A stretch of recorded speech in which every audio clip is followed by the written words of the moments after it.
scratch your head and wonder what is life all about and where do they come from, who are they, why are they here, what do they want from us, why do we treat it from a military standpoint as if this interaction is lethal and a threat to us in some security manner? That's pretty evident there. Just, a host of things. And in answer to your question regarding Maccabee, I'm sure he, to this day, finds it one of the most fascinating cases in history. And with regard to the sociology element that cycles into this is quite remarkable as well, because as with any type of UFO case, you end up with those that want to believe that it's real, those that tend to know that it's real because of their personal involvement in their personal interaction. What we found that was so intriguing was that they created this, interest groups created what they call skywatch teams. Every single evening after they get home from work, it would almost be like a tailgate party for a football game, where people would come out with their lawn chairs and their binoculars and their video cameras and their still shot cameras and just sit there waiting for the UFOs to come so that they could interact with them in some fundamental way and record them. It was indeed a party atmosphere. Now, clearly, skeptics are going to take that in one way and try to put a twist on it that would suggest that this was some kind of a scam. Others who know better, in the sense that they've seen what's going on and they are as intrigued and alarmed as anyone else, take it in an entirely different perspective. And then the media comes in because it's a sensationalist story, and here are these unusual objects that keep flying into this area, and they see a story and they want to cover it. And so it develops a sociology around it that really exposes humanity to go back and take a look at a key element, and that key element is reality. What's real? What's real to you? What's real to me? What's real to anyone else? All of these collections are opinions that we have a difficult time defining what reality really is. And much less the fundamental questions behind the reality is with regard, well, who are they, why are they here, and what's going on? You first have to reach the conclusion that, okay, something is going on. This is not a misconception. This is not a guess of there's a light in the night sky. It's a UFO. Okay, what is it? Well, is it a falling star? Is it? No. All of that stuff goes out the window when it came to Gulf Breeze, because of the photographs and all of the evidence, the impact on the environment. Behind the high school, when a craft landed, for example, the ground underneath it, they dug it up, they tried to replant it. Years later, evidence still existed at the spot where the craft had landed. I mean, it didn't actually come in direct contact with the ground. We have pictures of it hovering several feet above the ground, probably 5 to 6 feet above the ground. So it never actually made direct contact with the soil. There were no pods sticking out that settled onto and put depressions into the soil or anything of that nature.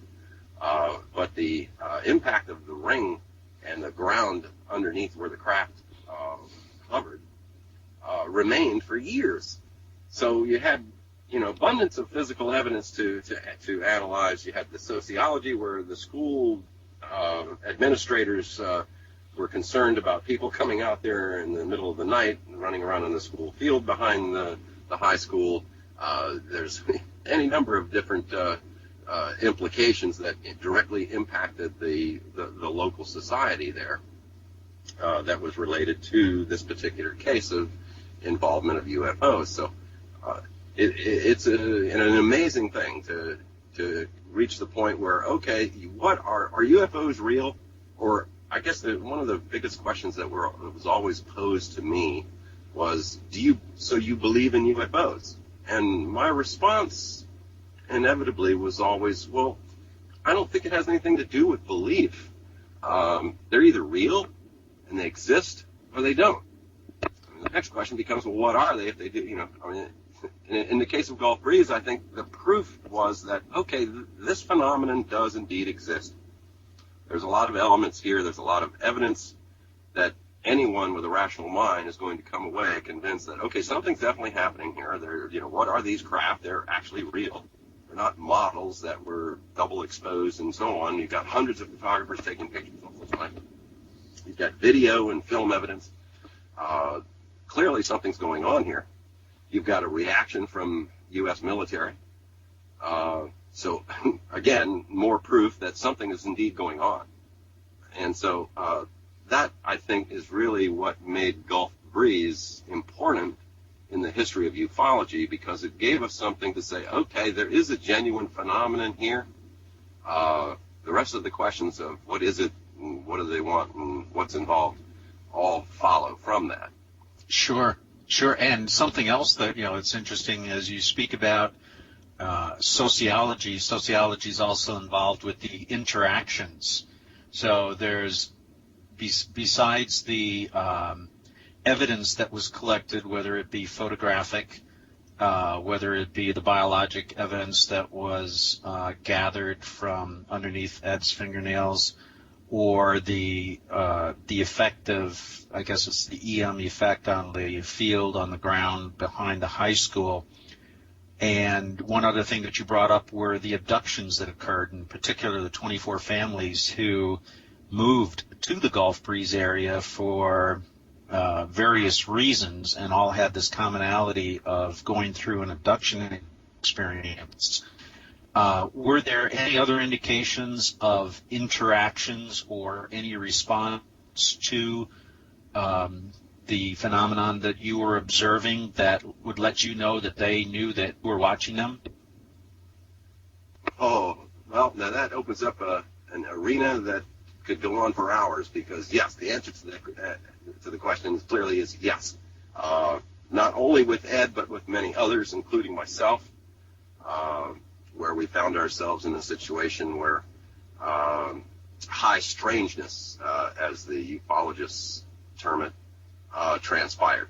We were able to, through Ed, in some form or another, communicate, if you will, through the intelligence behind the phenomenon that was exhibiting itself in Gulf Breeze. This is one of the ways that we were able to come up with the term monorod neurocontrol device. It appears that the essence of Ed's abduction was not so much focused on what we've been, I'm sure, Lee, with your experience in the abduction phenomenon research, and others probably would be able to recognize, is that they, in this particular case, while there were certainly some elements of that going on, we were not looking at reproduction, which in many UFO abduction cases, it appears that there's been a history through families where the objective was to create a hybrid species using human beings as a DNA source. And in Gulf Breeze, it wasn't focused on that. In Gulf Breeze, it genuinely appeared that what they were trying to do was to understand human psychology. Ed would be put through a variety of environments, if you will, for the sole purpose of eliciting specific emotions. It appeared that they did not understand human emotions. And so that they would create environments where they could elicit specific emotions and analyze that reaction. Do you have an example of one in particular? Well, I already actually gave one where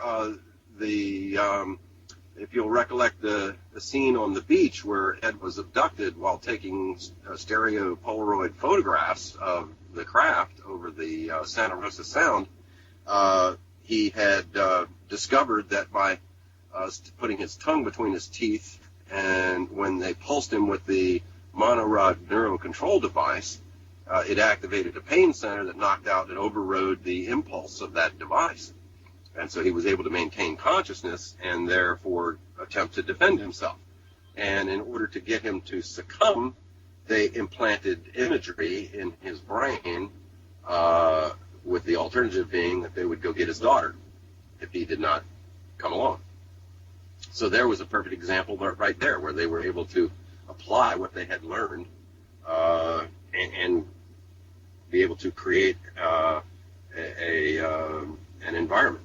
Now, on some of the events where during, we did quite an analysis of a number of these abductions, and just to kind of draw some parameters around it, what we learned over time was that Ed had been a subject of their interest since childhood, and that he had events that had been suppressed in his memory for his entire life, and that there was the cycle. About every 7 to 8 years, they would come and get him again and conduct whatever tests and experiments that they intended to conduct. And this would transpire over a period of perhaps as much as 2 months' time, where they would abduct him every couple of days and run through these batteries of tests that they were performing. And then the objective would be to let's give you a pretty good example of what's going on from the alien perspective by showing an analogy of how we as human beings conduct very, very similar exercises. Picture, if you will, going up into the North Pole, and we send a team of scientists all in white garb to sit and wait for a mother and her cubs of polar bears to come along. And we shoot a tranquilizer dart into the mother, which drugs her and puts her down on the ground. And so then they emerge from behind a white screen, and they come and they take tissue samples. Maybe they put some chemical paint along the back so they could be spotted even at night from above. We'll put some kind of electronic device on the animal so that we can monitor its migration habits and so forth. And then once we've finished with all of our experiments and the drug starts to wear off, we're, of course, back in hiding. The cubs, meanwhile, are all just hanging around and trying to waiting for the mother to wake up, essentially. And then the mother wakes up, and off they go on their merry way, and we stay sequestered throughout this entire process, for the exception of when the mother is drugged and we can go in and do what we need to do. And then, of course, we monitor their habits for years through the same thing. And at some point, they may go back and abduct the mother again to go pull data from the recording devices and to check again and see what's going on over the last several years. Well, sure. This is the same sort of thing, only we're the polar bears as it comes to this particular species of non-human intelligence and how they are essentially studying us. Now, I'm sure many people are familiar with the other more popular element associated with the abduction phenomenon, and that is the breeding programs that we've heard so much about. And Dr. Mack and many others have published volumes of data on this type of phenomenon going on all over the world. Well, in Gulf Breeze, while that certainly was part of it, what we were able to learn goes far beyond the breeding programs, and it was really getting in and finding out what they know and apparently don't know about human life forms and what our lives are like in general, and how we interact with each other and our whole society. So it really becomes a fascinating glimpse into perhaps why this particular species might be here. And in case of Ed, there were just a multitude of these different elements that stories that could take quite some time to tell because of the setup that they put him through. And he had quite a number of these different events that transpired over that period of time there in Gulf Breeze in the late 1980s. Right. That's fantastic, the information that you're providing here. Now, one of the things that you had indicated here is that the involvement of the Chesapeake Group to a greater degree to the overall phenomenon, not just to the Gulf Breeze, but the connection between the two. And then I guess the Chesapeake Group, I'll let you go ahead and, of course, talk about that, how that led you to further involvement in the study of the phenomena, and in particular started to introduce you to people who are within the government and military, and again, encountering these different people who have been involved with and studied with and have given you some information regarding the knowledge that they have. So why don't we switch gears a little bit and take it back up to the Chesapeake Group and talk to us about that. Okay. The Annapolis Research and Study Group was formed following a lecture series that was put on by Stan Friedman, a Canadian UFO researcher from New Brunswick province, who had come to the Maryland Hall for the Creative Arts and had given an evening UFO presentation. And it was right here in Annapolis, so naturally I attended that. And at that event, I met a number of people who, local residents here, who had an active interest in ufology, and of course were, as a result, also attending the event.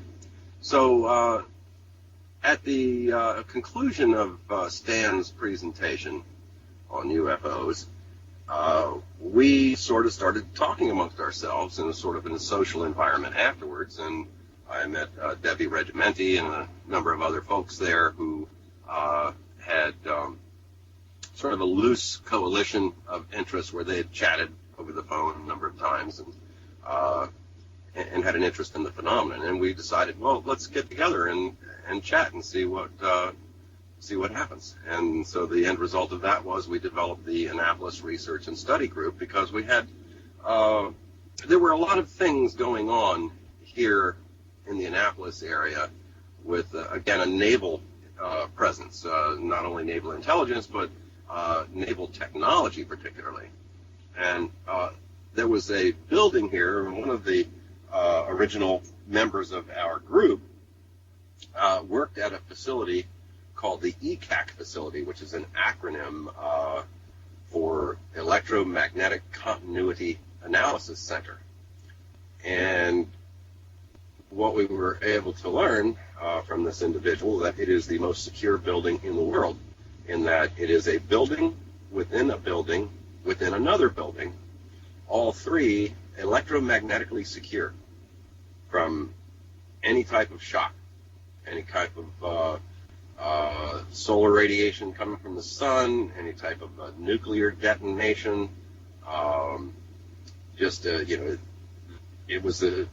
It housed a variety of computer systems that the Navy used, and it involved all of their highest top secret technology that was under experimentation, which is how it gave rise to us as a research group interested in something called the Empress Project that I mentioned earlier, which is the electromagnetic pulse radiation environmental simulator for ships. And these were studies that, when we first started looking at what was going on there, our first thoughts was that this sounds like an extension of the old Philadelphia experiment, where there were efforts made to render a ship invisible. Right.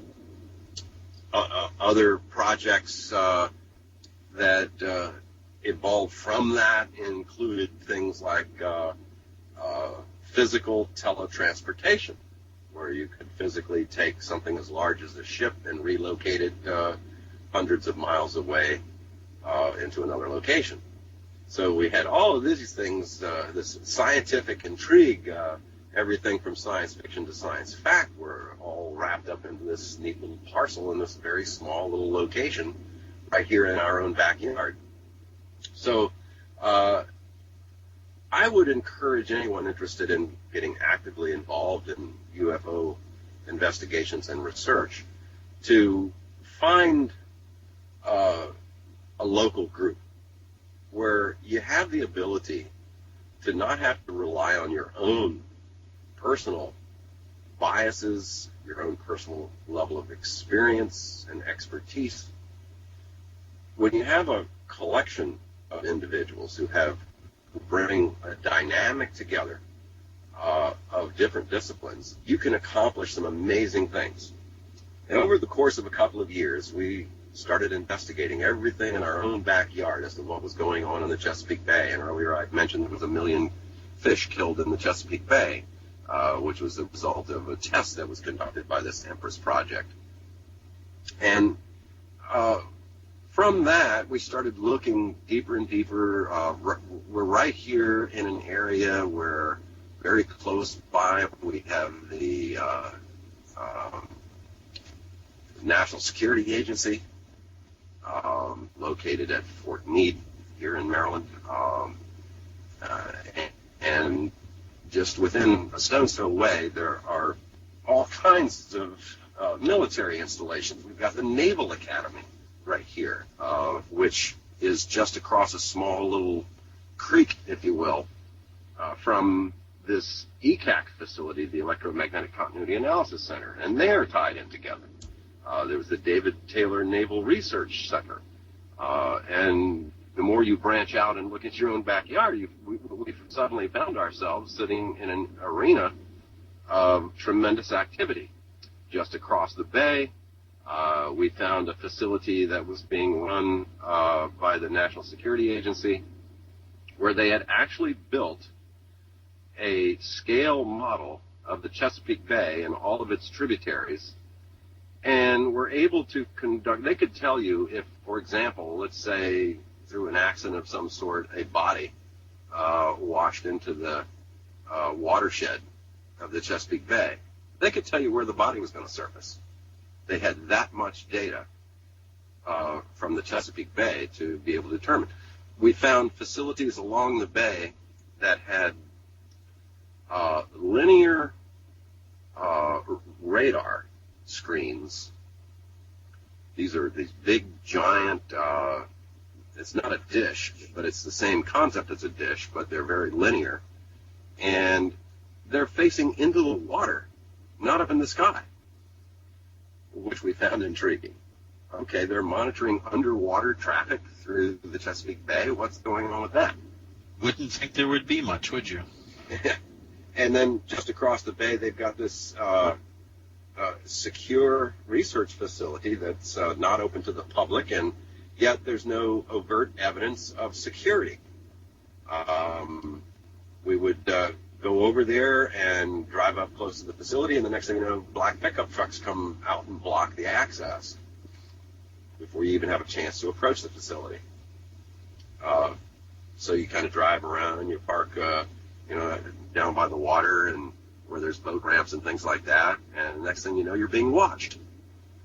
It was quite remarkable. I got the research group labeled me Cowboy Bob because in another facility we found that was a Russian complex. Well, it kind of grew from that. We started studying land records. We wanted to see who owned what, because this is, once we found this NSA facility over there on the eastern shore, it was like, okay, well, let's see who owns what around here. And we started looking and researching land records, and lo and behold, we found all kinds of interesting things. There was like a hunting preserve that really wasn't a hunting preserve. These were people that, as it turns out, were people dressed as hunters, giving everything that you would expect to see of a hunting preserve, yet they were parked right beside the Soviet compound. More intriguing yet, inside the Soviet compound was a single building with a fence around it. That piece of property was owned by the U.S. State Department. What's going on here? Within the Russian compound. Within the Russian compound, yes. And so one day I'm out there conducting some research over at the hunting preserve, and I see some black limousines coming down the country road. And so I figured, okay, well, let's see what happens. And I got in my car, and as the gate opened and the phalanx of black limousines pulled into the Russian compound, I pulled in right behind them, and I drove right on. And here comes some guy running out, waving his arms. He's wearing, of all things, a Redskins toque.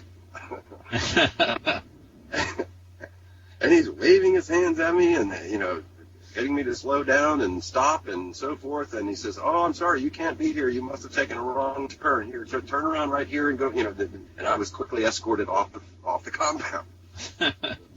He said, no, I really want to follow them. I want to see what they're doing. He says, "No, you don't belong here." And I was quickly escorted off the facility.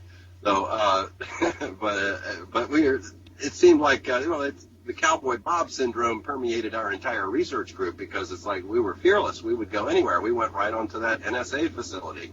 We were, we paid a price for it, because after that, our telephones got tapped. We were watched all the time. It was just, we knew we were onto something, because to draw that much interest and have this sort of silent security breathing down our necks all the time, we knew we were onto something.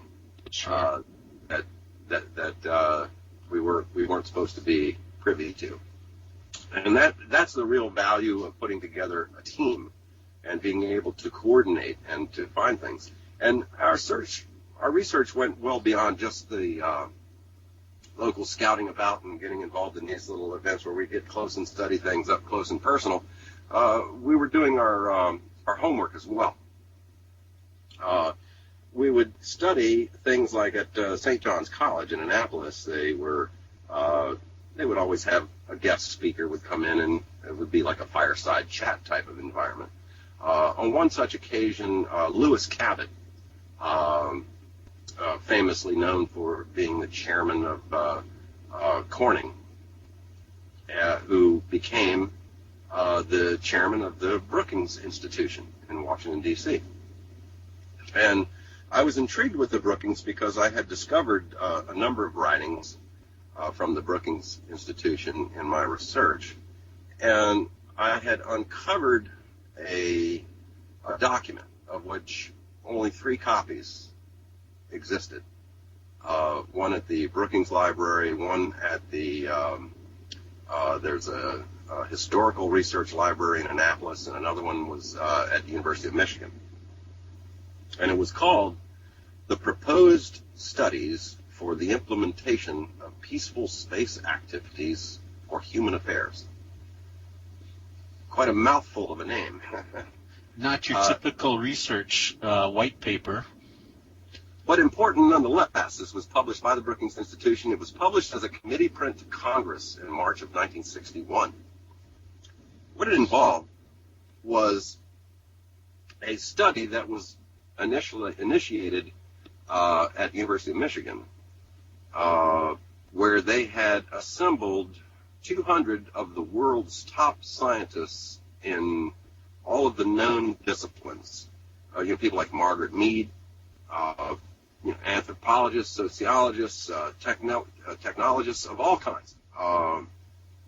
And they had brought these people together to conduct a think tank type study on what are the implications of human beings being encountered by non-human intelligence? What would happen? How do we prepare for such a thing? And when and if such a thing were to happen, how do we define it and how do we react to it? And what's going to happen? What are the long-term prospects for it? One of the most fascinating studies I've ever read in my life, and it brought me to a fairly profound proclamation, and that is that sociology is indeed the core ingredient in the world. The rest is more application, manipulation that typically feeds a cycle of demand and supply.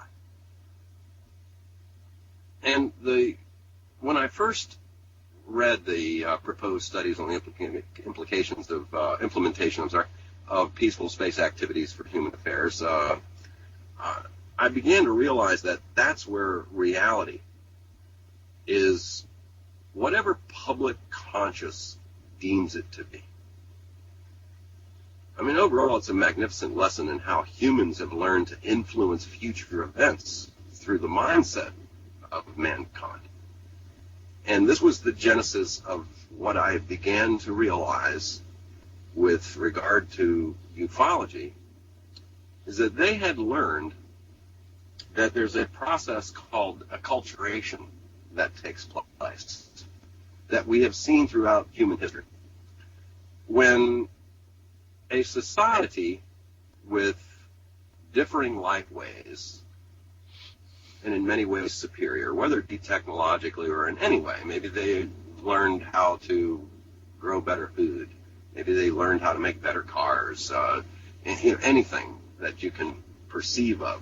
Throughout history, we've seen that when one society with differing life ways encounters another society, the one with the superior technology tends to absorb the other culture, and the many elements of the subordinate culture tend to vanish, completely are lost in history. They're taken over by this new society. And the fear that was uncovered in the proposed studies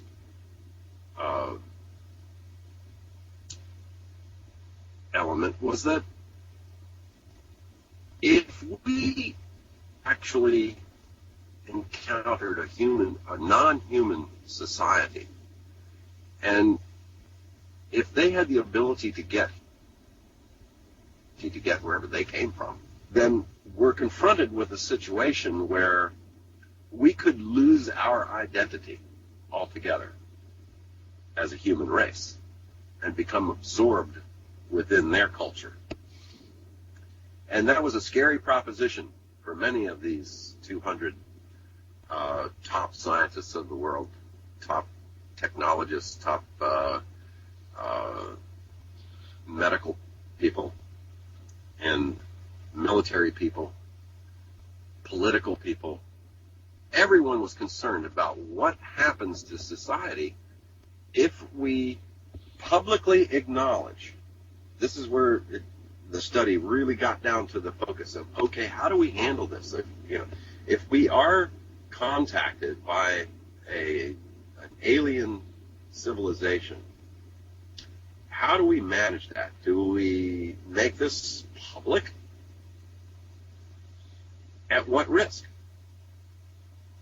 And the risk is that we lose our identity and become a subservient culture to another culture. And so they concluded that how do you avoid this process of acculturation that we've seen throughout our own society through history? And it was determined that the best way to avoid this process of acculturation and being assimilated within another society is through what's called indoctrination. And thus, early in the mid-60s, we started to see the think tanks begin to control much of what gets disseminated in terms of opinion, of professional opinions, of things like UFOs and alien creatures. And so suddenly we turn from this little green Martian concept into something entirely different. And we watched movies was the first thing that I began to realize were having a major impact on getting people to think. And it didn't really matter whether the aliens were bad guys or good guys or whether we were at war with them. And I mean, everybody's familiar with the War of the Worlds broadcast and the impact that that had on society.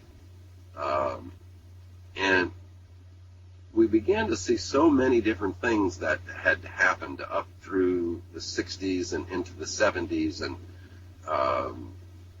eventually we would begin to see these things crop up into the media in the form of marketing, which is how anything actually gets to pass muster.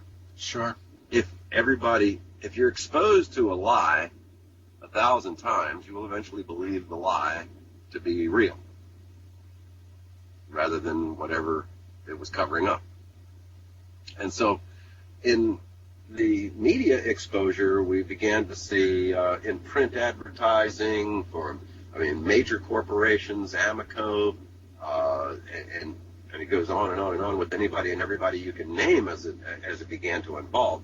And I put together a research paper called the Chesapeake Connection, where we brought together all of this research that we had been doing and focused it all on things like this core study, proposed studies for the implementation of peaceful space activities for human affairs. We brought in elements where I had the occasion to catch up with Admiral Bobby Ray Inman, who I know you'd love to talk about some of that, where I got to meet him at a facility here in Maryland, and at the time I was curious because there's been a lot of research done through Fund for UFO Research and Stan Friedman on the MJ-12 documents, the Majestic project that Truman had started. Right. And I wanted to ask Inman if at some point in time I could actually have a chat with him about that project, and if for no other reason than just to get his reaction, because at that point I'm still trying to figure out, well, is this real or is this just some fantasy somebody concocted about this Majestic 12 group?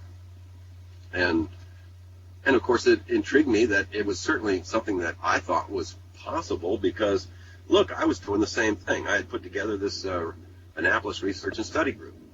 Why not? Why couldn't there have been a government body that was put together for a similar research effort to maintain control of information relative to UFOs on an official level? And so, all of those things seem to be plausible. I wanted to see what would the reaction be, because I had a lot of respect for Admiral Inman, having grown up through a military family myself, and here's a gentleman who, by the age of 19, had already gotten a university degree, and shortly thereafter PhD degrees, and in my estimation, from what I had learned about Bobby Ray Inman, who became the head of absolutely everything you could imagine, the chief of naval intelligence. He was a director at CIA. He was a director for the Institute for Defense Analysis, which was in charge of this facility that was opening up that I went to, where I first met him. And he was involved, deputy director at CIA. Clearly, Admiral Inman was the top intelligence technologists of all time in the history of U.S. government. Absolutely. Absolutely. One of the most respected individuals, and as you indicated, one of the most educated, well-studied, well-respected, well-thought of, an incredible person. And if anyone would know about the validity or veracity of an MJ-12 group, certainly he would have to have some knowledge. And just getting his reaction to someone coming up to him and making reference to it would, I just wanted to see what his reaction would be, because that would tell me an awful lot, I thought. And it did. As has been published, Timothy Good, the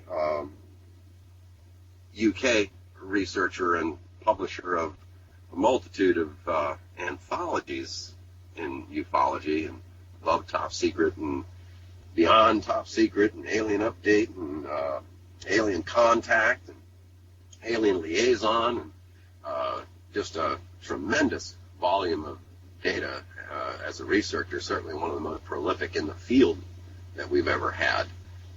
Just brought a lot of, especially he probably took better advantage of the Freedom of Information Act than anyone else on the planet has ever taken when it comes to UFOs.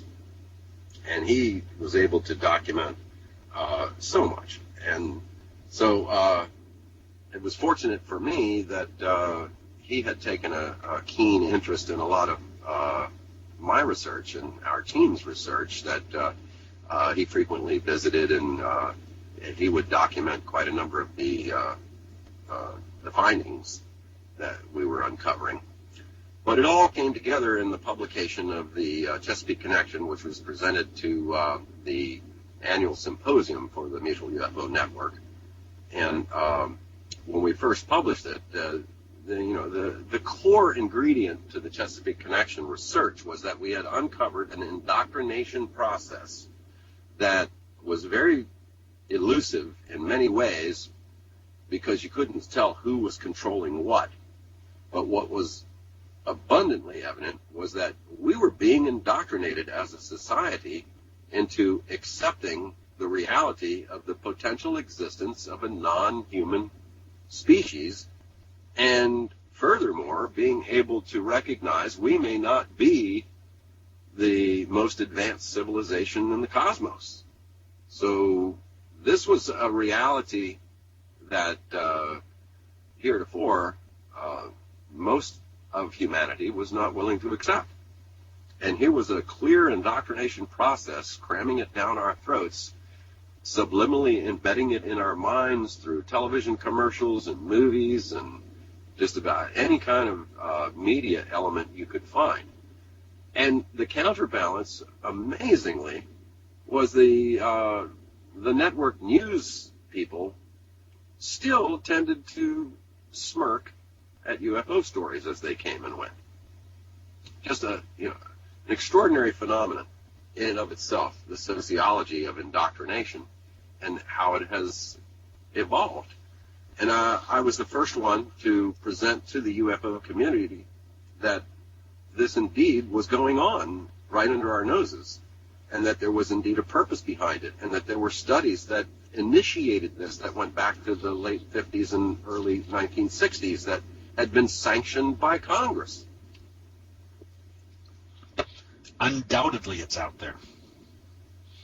Even today, you still see it in movies, TV, radio, print advertising. The evolution of the meeting with Admiral Inman opened up quite a can of worms, for me at least. Well, just to put this in a little context before you get into that, what was the symposium that you and Admiral Inman were both in attendance at?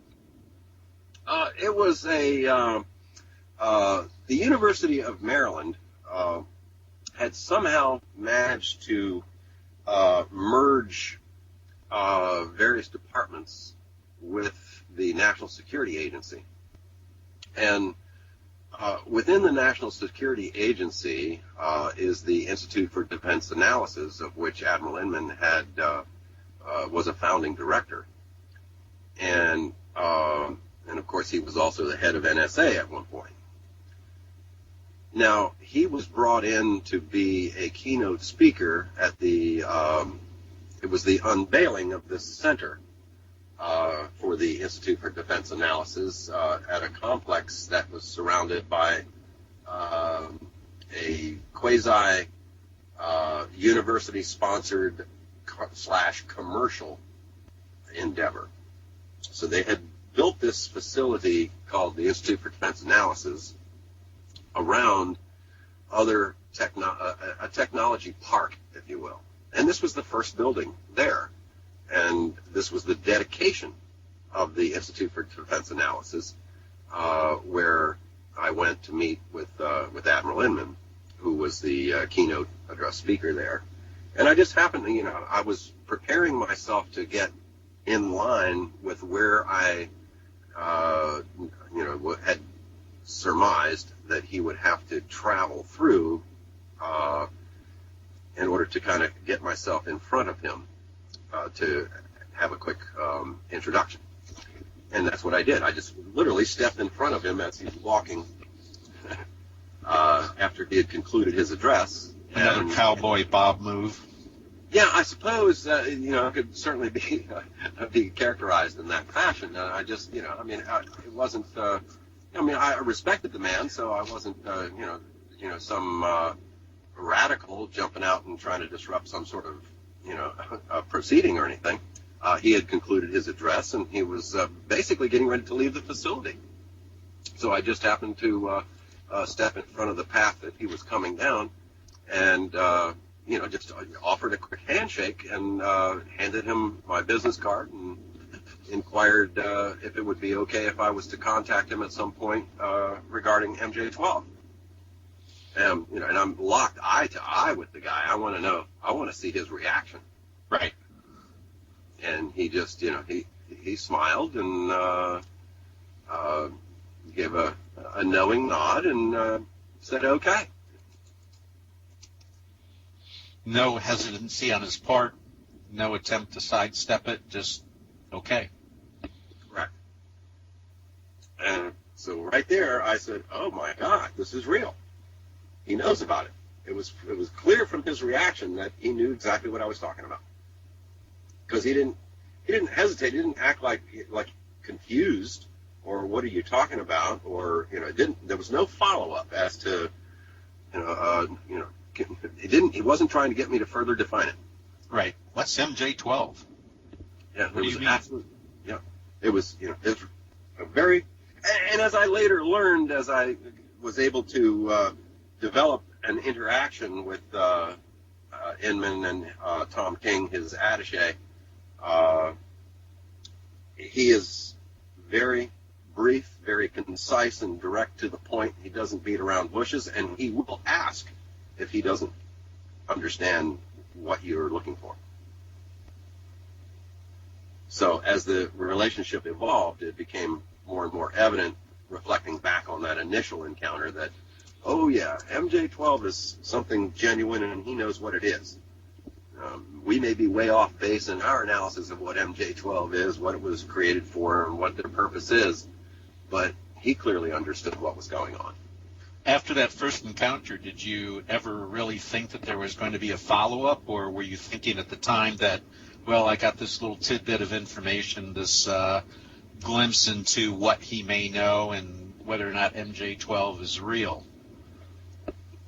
Well, frankly, I thought, well, based on his stature and the fact that he had already pretty much retired from government service at that point, and I knew that he was running a business enterprise out of his office in Austin, Texas, that I would have been surprised if I had gotten a call from him to find out what it was I wanted to know about MJ-12. I was left after the meeting, the initial introductory meeting, that and my whole purpose of that was to open up a door so that I could contact him in the future and he'd know who the heck it was that was contacting him. Right. And that's where it was left at that time. And, of course, I did, as you know, subsequently follow up and have dialogue with him, which, as fortune would have it, he did in fact call me back after I had spoken a couple of times. And this is, again, what I was referring to earlier about how it's so much better to collaborate with other individuals in your research and investigation efforts, because it can open up, in some cases, a Pandora's box of contacts that can get you much further down the road to finding the answers that you seek. Sure. And having collaborated with Timothy Good, who had, in the UK, collaborated with British intelligence officials, and one of whom was Admiral Lord Hill Norton, who wrote a foreword to a couple of Tim's books. And Admiral Lord Hill Norton was the Chief of Defense Staff for Whitehall in London. And what we were able to do, Tim was planning a research visit here to the United States. And after my initial encounter with Inman, he was most intrigued about, trying to get involved with that. He would love to find a way to, explore that contact, and who knows what we might learn from Inman if we were able to get him to at least get involved in a dialogue with us, where he was convinced that we're not just a bunch of crackpots and that we have some legitimate interests that he might be able to shed some light on. So Tim was coming to the United States and conducting a research tour, and had asked me if it would be possible for us to attempt to contact Admiral Inman so that perhaps he could arrange for a meeting and a visit there in Austin, Texas, or right. wherever. And this is shortly after your meeting Admiral Inman at the University of Maryland, correct? That's correct. Yeah, we didn't sit on it for long. We wanted to pursue the contact while it was still fresh in his mind. It's been so long ago now that I don't recall just how much time lapse there had been. I suspect just a couple of months, perhaps, before we started initiating further contact with Inman. And I made a couple of calls to his office, and I had spoken with his attaché, Tom King. And I had expressed to Tom King that Timothy Good, a British researcher, was coming to town, and that he had hoped to see if it might be possible to arrange to have a meeting with the Admiral, and that I used Admiral Lord Hill Norton as the connective entree for Timothy Good. That's a nice name drop there. And sure enough, the result of that was Admiral Inman called me back here in my office in Maryland. And as had been my habit, because with our research group, we were always, picking up the phone and chatting back and forth and, updating research on one project or another, one investigation or another. And so I developed the habit of recording pretty much all of my telephone conversations that dealt with any of my research, just to be able to go back and make sure that my interpretation was accurate, that the dialogue that I thought took place did indeed take place in the way that I thought it took place. And so I had flipped on the recorder. And one of the first things Admiral Inman said was, how is Peter doing these days? And I was taken aback because I didn't know Admiral Lord Hill Norton was Peter. Uh-oh. So, right, I'm tongue-tied right from the start. First of all, I was shocked that it was Inman calling. That here I've got this guy who I have this extraordinary respect for, that I had recently met that summer. And here he is calling me back because I had mentioned Lord Peter Hill Norton. And so here I've got him on the phone, and by the seat of my pants, I'm sitting there trying to figure out, okay, well, let's see, where can I go? What can I learn from this? Where do I go from here now that I've got Edmund on the phone and he's willing to talk to me? Sure. And unfortunately, I didn't. Tim was not here yet, so I didn't have Tim's input to figure out what to say.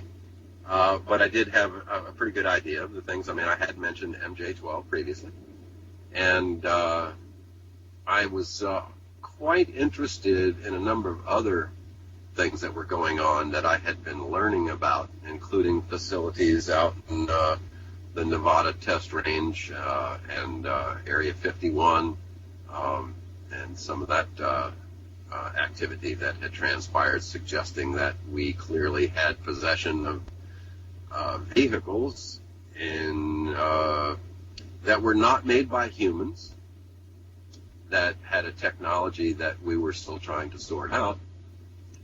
And my presumption always was that, well, here is a fellow with the background to have, there's no way you would ever not get someone like Inman, a top technologist, already involved in intelligence through Navy and everywhere else.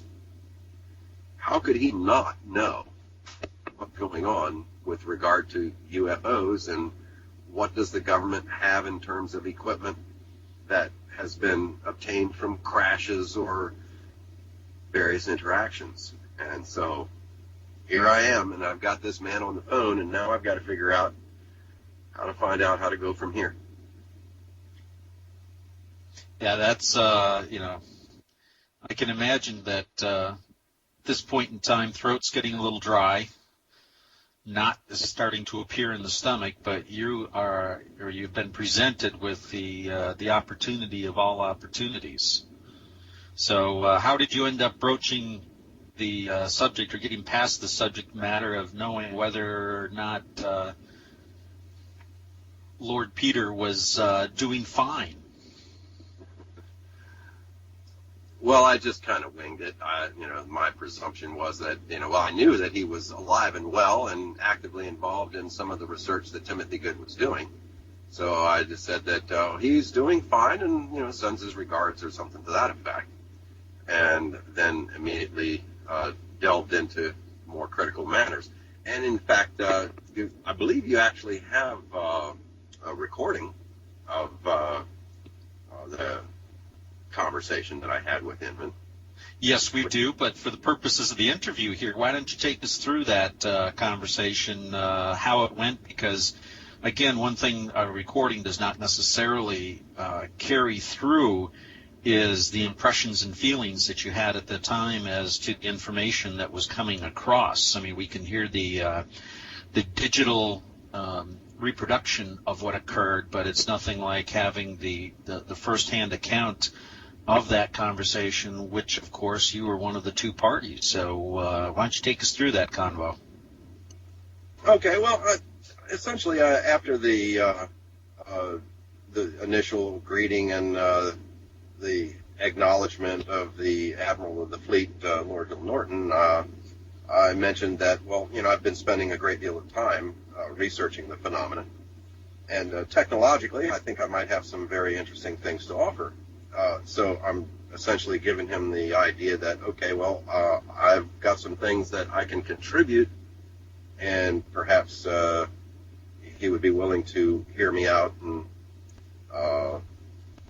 And I mentioned that, I'd certainly like to get some guidance in a number of different areas. And I mentioned that, on behalf of Admiral Lord Hill Norton and Mr. Good, that, they're more or less working together. And, Timothy was his consultant, and the Admiral has been pretty upset about his inability to get any knowledge on the issues. And then I had suggested that the only individual I knew that possibly would be able to help, if it was indeed possible to gain any information across country boundaries, would be you. Admiral Inman. And so, Inman will ask me, well, what is the general area of interest? Now, I was, of course, making a presumption that he was aware of at least some of the things. If he wasn't aware of who Timothy Good was, he was certainly aware of the subject matter that Hill Norton